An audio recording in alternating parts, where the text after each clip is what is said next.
I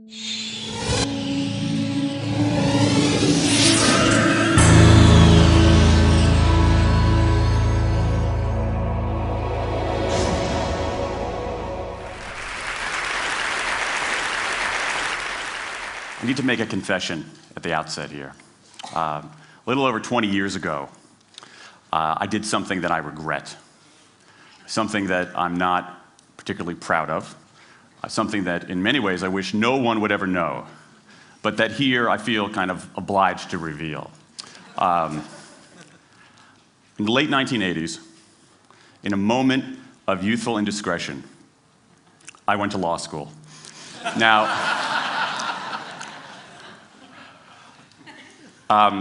in America, law is a professional degree. You get your university degree, then you go on to law school. And when I got to law school, I didn't do very well. To put it mildly, I didn't do very well. I, in fact, graduated in the part of my law school class that made the top 90% possible. Thank you. I never practiced law a day in my life. I pretty much wasn't allowed to. But today, against my better judgment, against the advice of my own wife, I want to try to dust off some of those legal skills, what's left of those legal skills. I don't want to tell you a story. I want to make a case.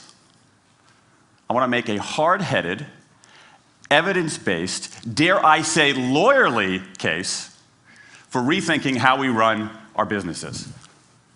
So, ladies and gentlemen of the jury, take a look at this. This is called the candle problem. Some of you might have seen this before. It was created in 1945 by a psychologist named Carl Duncker. Carl Duncker has created this experiment that's used in a whole variety of experiments in behavioral science. And here's how it works. Suppose I'm the experimenter. I bring you into a room. I give you a candle, some thumbtacks, and some matches. And I say to you, your job is to attach the candle to the wall so the wax doesn't drip onto the table. Now, what would you do? Many people begin trying to thumbtack the candle to the wall. Doesn't work.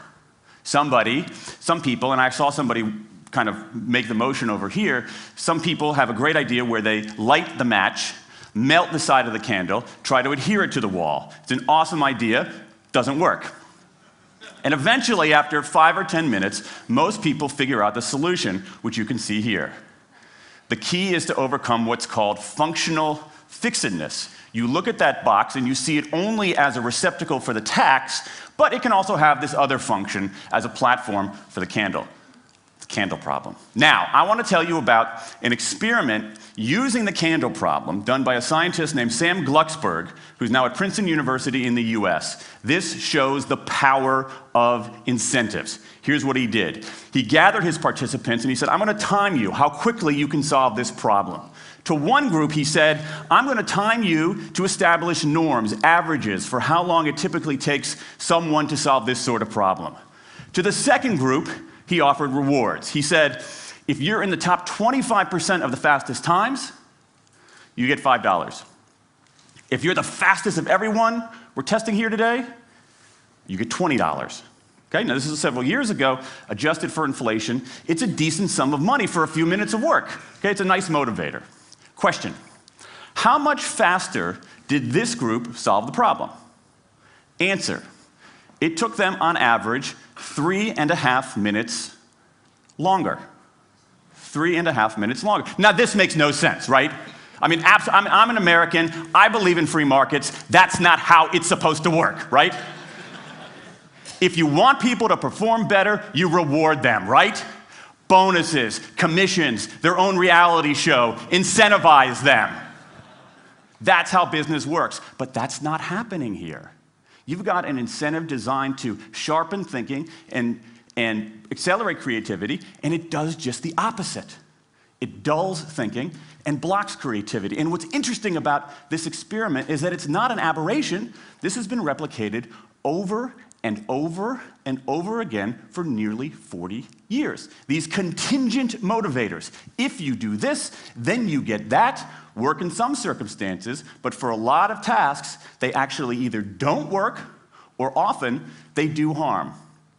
This is one of the most robust findings in social science and also one of the most ignored. I spent the last couple of years looking at the science of human motivation, particularly the dynamics of extrinsic motivators and intrinsic motivators. And I'm telling you, it's not even close. If you look at the science, there is a mismatch between what science knows and what business does.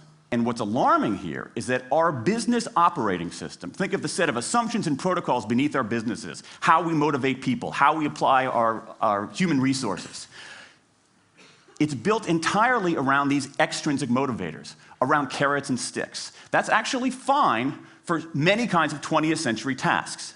But for 21st century tasks, that mechanistic reward and punishment approach doesn't work, often doesn't work, and often does harm. Let me show you what I mean. So Glucksberg did another experiment similar to this, where he presented the problem in a slightly different way, like this up here. Okay? Attach the candle to the wall so the wax doesn't drip onto the table. Same deal. You were timing for norms. You were incentivizing. What happened this time? This time, the incentivized group kicked the other group's butt.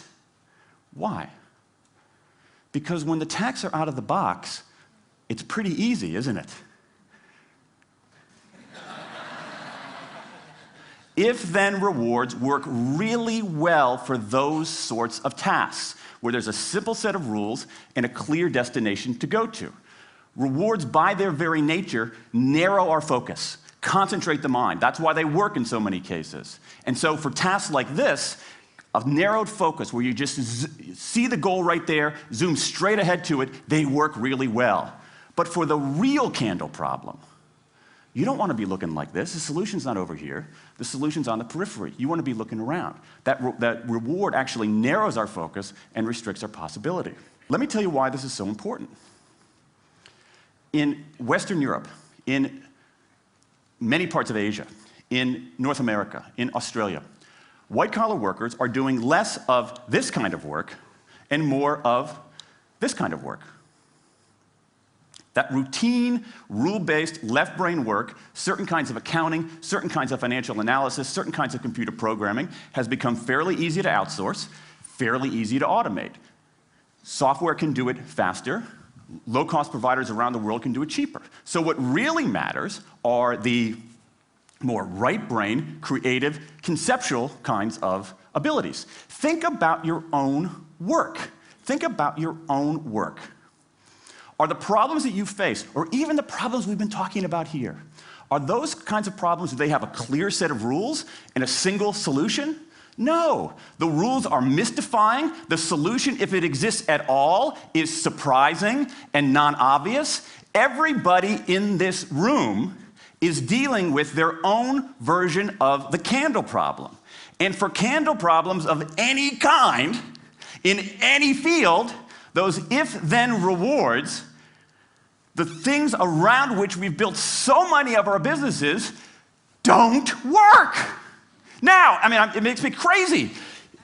And this is not, here's the thing, this is not a feeling, okay? I'm a lawyer, I don't believe in feelings. This is not a philosophy. I'm an American, I don't believe in philosophy. This is a fact, or as we say in my hometown of Washington, D.C., a true fact. Let me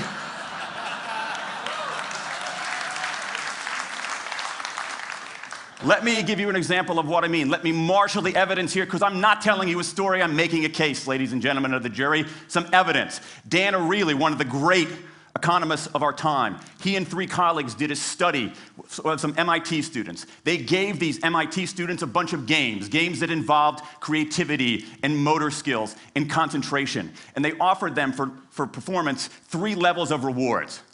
Small reward, medium reward, large reward. Okay? Do really well, you get the large reward, on down. What happened? As long as the task involved only mechanical skill, bonuses worked as they would be expected. The higher the pay, the better the performance. Okay? But once the task called for even rudimentary cognitive skill, a larger reward led to poorer performance. Then they said, okay, let's see if there's any cultural bias here. Let's go to Madurai, India and test this. Standard of living is lower. In Madurai, a reward that's modest by North American standards is more meaningful there. Same deal. A bunch of games, 3 levels of rewards. What happens? People offered the medium level of rewards, did no better than people offered the small rewards. But this time, people offered the highest rewards. They did worst of all. In 8 of the 9 tasks we examined across 3 experiments, higher incentives led to worse performance.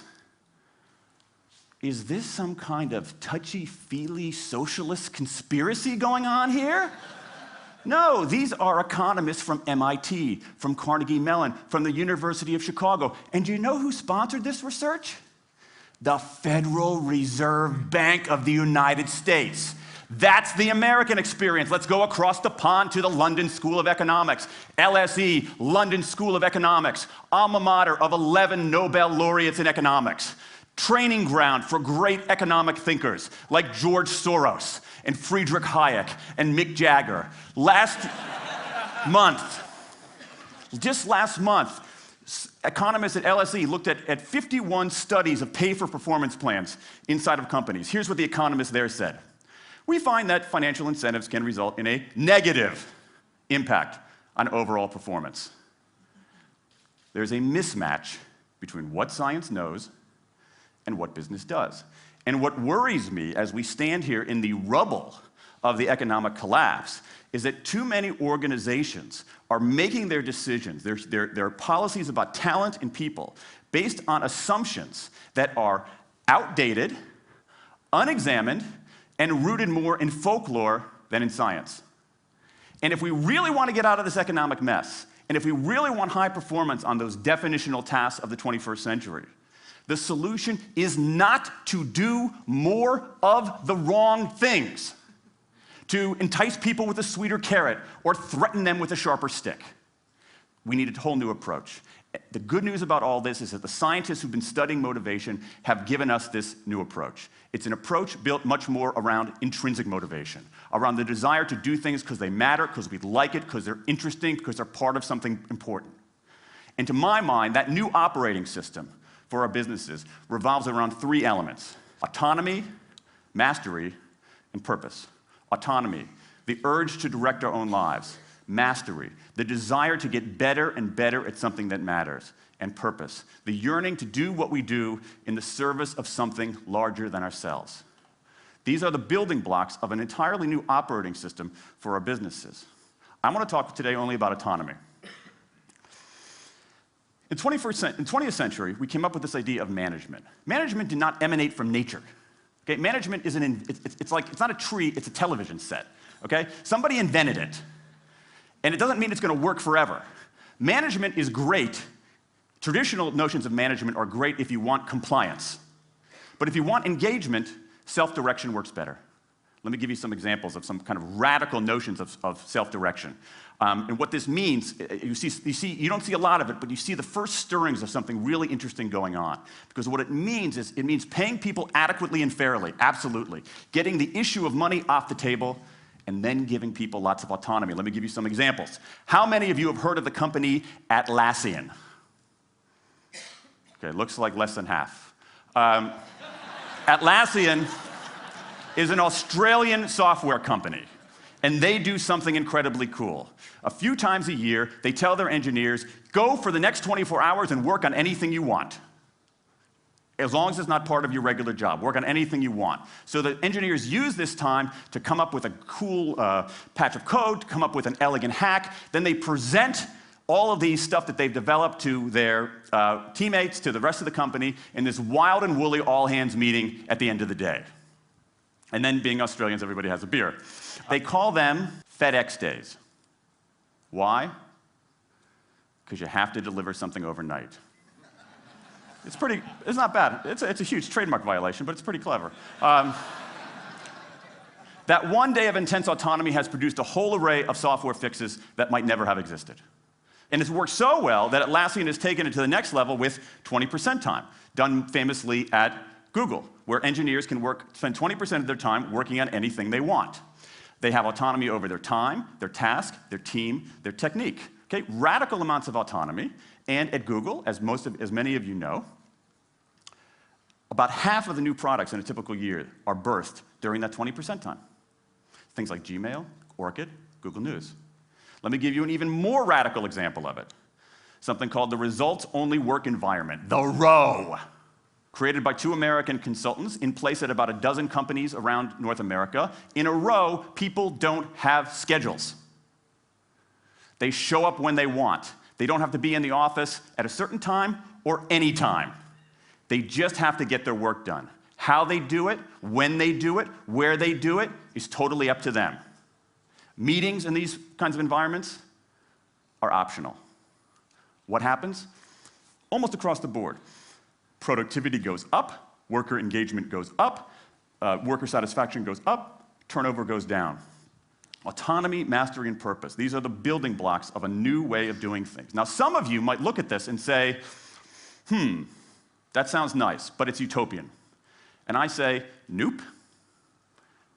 I have proof.